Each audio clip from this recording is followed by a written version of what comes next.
Gravando. Lembrando que isso tudo depois vai ser postado na sala de aula. Então, só lembrando, falei do período paleolítico, ou chamado pedra lascada, que é a primeira fase da pré-história. O ser humano ainda era nômade, ele dependia para comer da caça e da coleta. Não sabia plantar, mas sabia pegar uma fruta numa árvore. Beleza?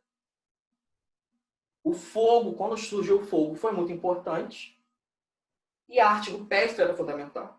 O nome, inclusive, pedra lascada, é que as ferramentas que tinham, as armas que tinham, eram muito rústicas, eram muito brutas, não tinha refinamento, não eram bem feitas.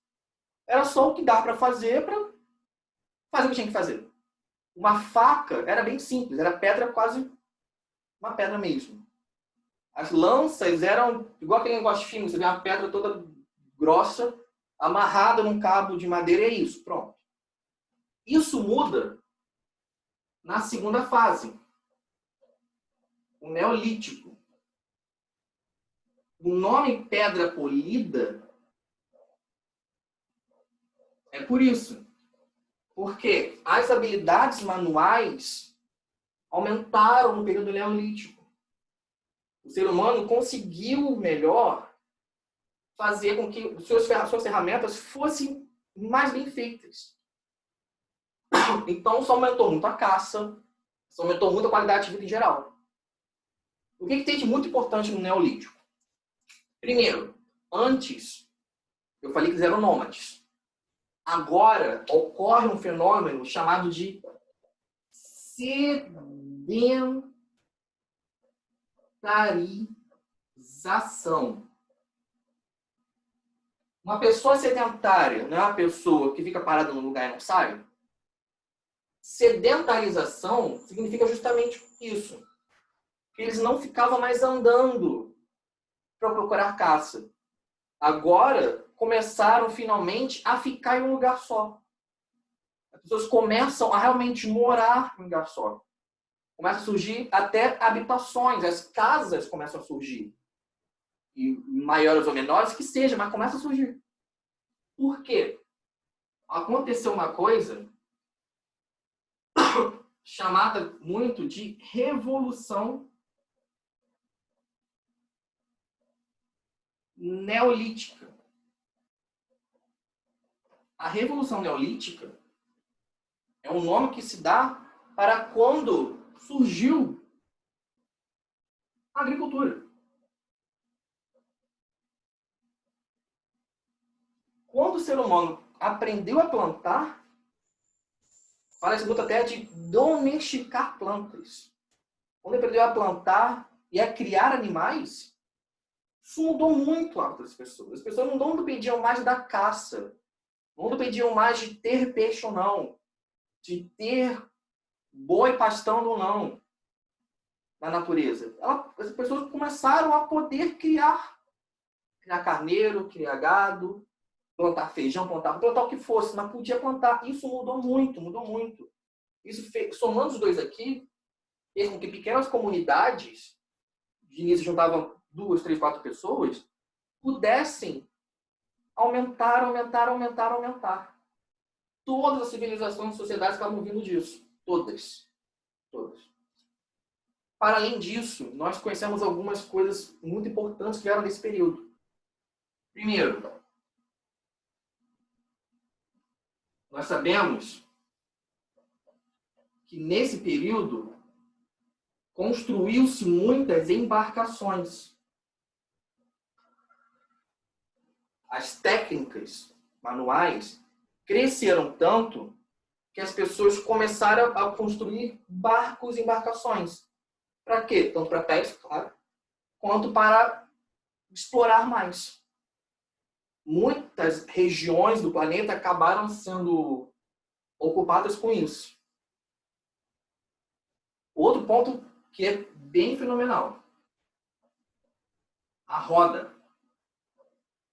Não sei se já viram algum filme, algum vídeo, algum desenho animado falando sobre a invenção da roda. Quando o homem pré-histórico, homem das cavernas, inventou a roda. Foi no Neolítico.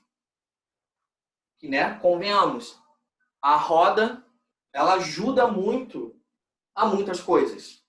Quando você consegue fazer uma roda de madeira, de pedra que seja, você pode fazer uma carroça para carregar comida. Então, isso ajuda bastante. E sabemos também que é no Neolítico que surgem ideias religiosas.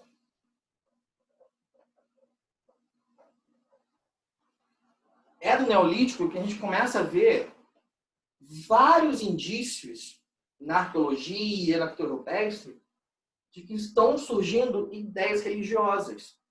Como? A gente vê cuidado com a parte funerária. Ou seja, ao enterrar os mortos, ao enterrar quem morreu, você vê ali indícios de crenças, de ideias religiosas, ideias de que vai para o além, vai acontecer alguma coisa. Você começa a encontrar vestígios de itens de religião, amuletos, várias coisas que apontam, olha, aqui estão surgindo ideias religiosas, estão surgindo mitos, estão surgindo crenças. Isso vem do Neolítico. Então, enquanto o Paleolítico era realmente mais atrasado, o Neolítico se desenvolve bastante. Sedentarização, que é as pessoas pararem no lugar e passarem a viver lá. A Revolução Neolítica, que é agricultura e pecuária.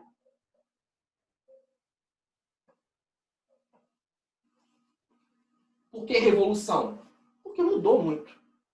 Não precisa mais de caça. Você pode plantar para comer. Claro, vai depender do bom tempo, etc. Mas é uma coisa uau, colossal. Você começa a ter barcos. Você tem a invenção da roda e surgimento de ideias religiosas. Dessa etapa aqui, você até tem, é bem interessante mesmo, algumas pequenas vilas e cidades. Eu lembro de uma, o nome é muito feio, chamada, acho que era assim o nome da cidade, Çatalhöyük, se não me engano era isso.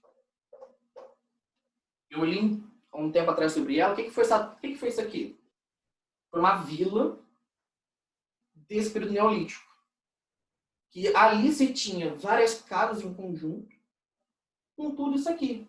Nesse lugar foi encontrado altares religiosos, foi encontrado vários instrumentos, foi encontrado casas mesmo.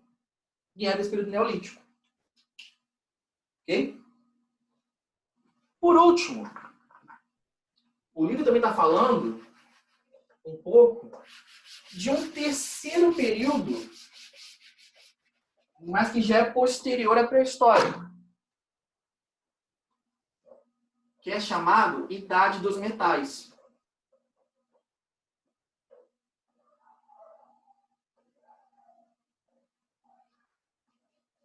Às vezes também chamada de Idade do Bronze.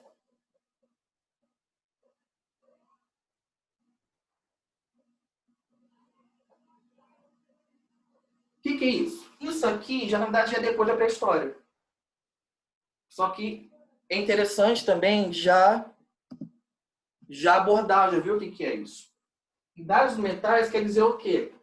Que os metais, como o nome já fala, foram cada vez mais sendo aprimorados. Não dependia mais da pedra. Agora você pode fazer uma faca com cobre, que é melhor que pedra. Você pode fazer uma lança com algum outro metal. Os metais, o conhecimento de metalurgia, ele é gradativo. Okay? Ele demorou anos e anos para acontecer. Em alguns lugares mais rápido que outros.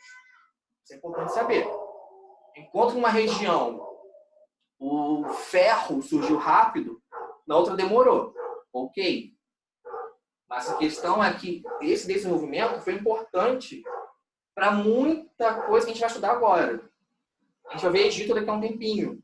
Isso afeta o Egito, afeta Israel antiga, afeta todas as cidades antigas. Isso já é depois da pré-história. É chamado de Idade do Bronze porque nessa época, anterior ao ferro, o bronze ele foi um dos metais mais utilizados. Porque ele é uma espécie de metal que ele não tem a natureza, eu acho. Se não me engano, para fazer bronze, você tem que pegar cobre, juntar com alguma coisa, você dá o bronze. Por que ele é bom? Ele é resistente. Ele é muito resistente. Então, ele é útil para ferramentas, né? Útil para ferramentas, útil para armas, antes de vir o ferro. O ferro é bem mais resistente. Mas antes disso, o bronze foi muito marcante nessa época. Isso aqui eu já estou falando, como eu falei, de 4.000 até, enfim, até o último, basicamente. Ok? Então, pré-história, paleolítico, neolítico. Depois dele, idade dos metais. E, na verdade, já não é pré-história, é a idade antiga, que vai ser o nosso próximo tema de aula. Pois bem,